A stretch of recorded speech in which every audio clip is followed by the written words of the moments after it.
What's up, guys? In this video, I am going to show you how to make a drop-down list in Google Sheets. So let's get right into it. The first thing you want to do is go to the cell that you make to make the drop-down list. I'll choose A7 for this example. Go to the Data option and select the Data Validation option. Now press on the Add Rule option, and on the Criteria section, select the drop-down option. Right under, you'll see the default options for your list. You can add more values to your list by pressing on the Add Another Item option. I will give names to these values for this example, and once you are done creating the rules for your list, press on Done.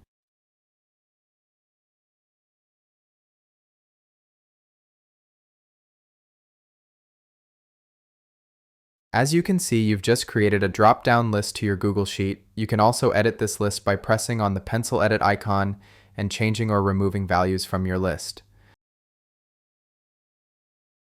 Once you are all done editing your list, press on Done, and that's it, guys. That's how to make a drop-down list in Google Sheets. If this video helped you out, give it a like and subscribe. See you guys on the next one.